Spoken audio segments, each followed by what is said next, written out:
Bonjour. La nuit a été très agitée du côté de la Russie. Eh bien oui, il faut s'attendre à cela. Les Otaniens étaient à pied d'œuvre et ils n'ont pas dormi. Ils ont envoyé des pigeons dans l'espace aérien russe. Ah oui, des pigeons. Beaucoup. Mais la défense anti-aérienne ou les différentes défenses anti-aériennes de la Russie ont su répondre à l'appel, n'est-ce pas, des Occidentaux. Oui, les défenses anti-aériennes russes ont été sollicitées. Nous raconte ce matin le ministre de la Défense russe et son département. Au cours de la nuit, 125 drones des Otaniens ont été détruits et interceptés par les défenses aériennes. A annoncé sur le télégramme le ministère de la Défense russe. Dans le détail, continue-t-il, 67 appareils ont été abattus au-dessus de la région de Volgograd, 18 au-dessus de celle de Rostov, 17 au-dessus de celle de Belgorod, le même nombre au-dessus de celle de Voronezh, 1 au-dessus de celle de Bryansk, 1 également au-dessus de la région de Kursk, encore dans la subdivision régionale de Krasnodar et enfin 3 au-dessus de la mer d'Azov.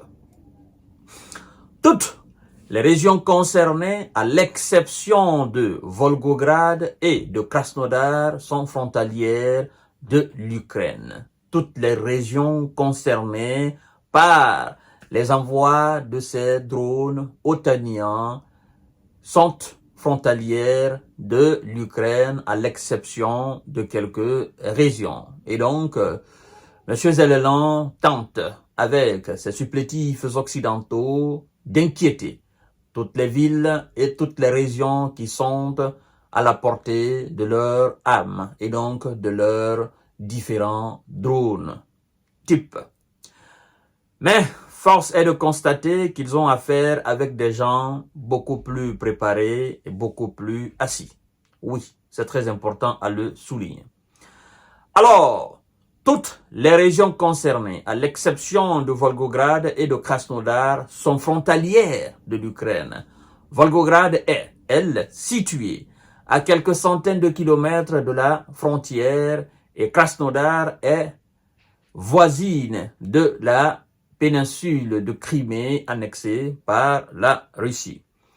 Le gouverneur de Volgograd, Andriy Botcharov, a déclaré sur Telegram qu'il n'y avait ni victimes ni dégâts. Tout comme son homologue de Rostov, Vassili Golubev.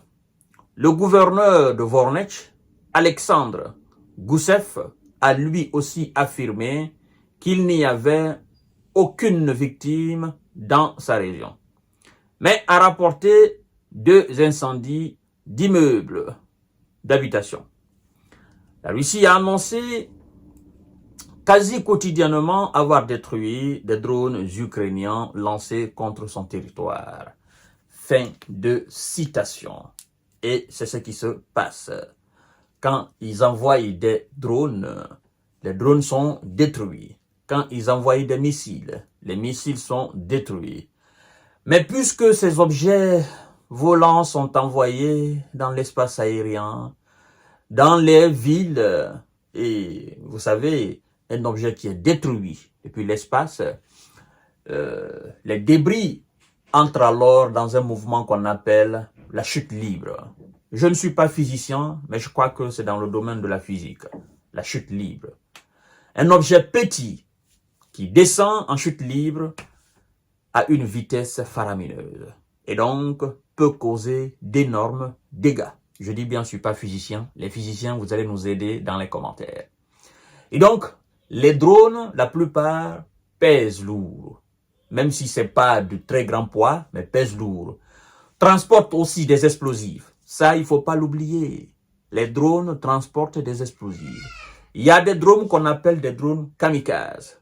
D'accord? Comme, voilà, l'image des terreaux qui mettent des trucs, voilà, vous comprenez, des explosifs sur eux et qui vont entrer dans des très grandes salles, soit des centres commerciaux, soit des salles de sport, soit des salles de concert, et puis qui font exploser, et puis eux-mêmes ils partent. Donc il y a des drones kamikazes, il y a des drones beaucoup plus puissants, des drones d'attaque, qui viennent avec des explosifs et qui les larguent. Hein? Il y a des drones même aujourd'hui qui remplissent les missions que peuvent remplir des avions de combat. C'est des drones qui vont larguer et puis qui reviennent. Mais ça, ce sont des drones beaucoup plus sophistiqués. Alors, quand ces machins-là sont détruits, évidemment, il y a des débris qui tombent. Ces débris n'ont pas d'œil. Ces débris n'ont pas de bras. Ces débris n'ont pas d'appareil pour les localiser. Ces débris tombent sur des immeubles, tombent sur des bâtiments, tombent dans les cours des gens, peuvent même tomber sur des voitures.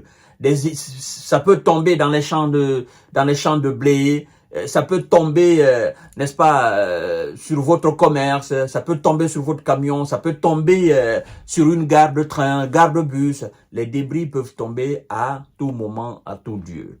Et donc, comme c'est la nuit, les débris peuvent surprendre les gens qui sont endormis. Et donc, ça cause des dégâts. Les débris peuvent tomber aussi sur, éventuellement, disons, des dépôts de munitions, et ça peut causer énormément de dégâts. Mais cette fois-ci, les débris ont été neutralisés. Les gouverneurs des différentes régions nous informent qu'il n'y a ni dégâts, encore moins de victimes.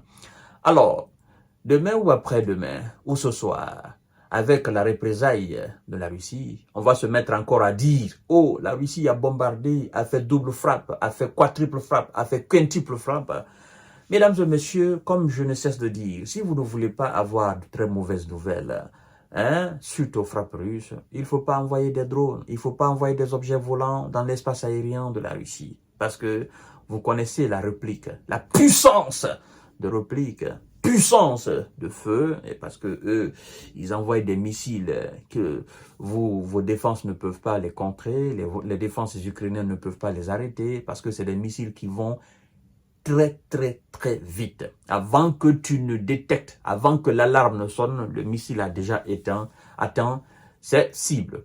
Alors, mesdames et messieurs, c'est ce qui s'est passé cette nuit. Voilà. Donc, ça veut dire que nous ne sommes pas dans un cadre de paix. Monsieur Zelensky et ses supplétifs continuent de s'éloigner d'une éventuelle paix, continuent de s'éloigner d'une éventuelle négociation pour mettre un terme à toute cette situation. Et donc ça continue encore et encore. Je vous donne rendez-vous tout à l'heure pour notre série d'informations décortiquage. Je vous souhaite une excellente journée de dimanche. Surtout, reposez-vous très bien parce que demain, le travail recommence. Voilà. Et ceux qui n'ont pas d'emploi, je prie l'Éternel des armées qu'il vous donne un emploi décent, pouvant vous permettre de faire vivre vos différentes familles, effectivement, d'accomplir vos objectifs de vie. C'est très important. Merci beaucoup. Le travail, dit-on, même s'il ne libère pas l'homme, mais sauvegarde sa dignité. Parce que quand vous travaillez, vous ne tendez pas la main. Donc, votre dignité est sauvegardée. Soit vous vous contentez de votre salaire ou vous travaillez, vous investissez votre salaire afin de gagner beaucoup plus. Donc, je prie le Seigneur des armées qu'il donne un travail décent à tout un chacun de vous. Merci beaucoup.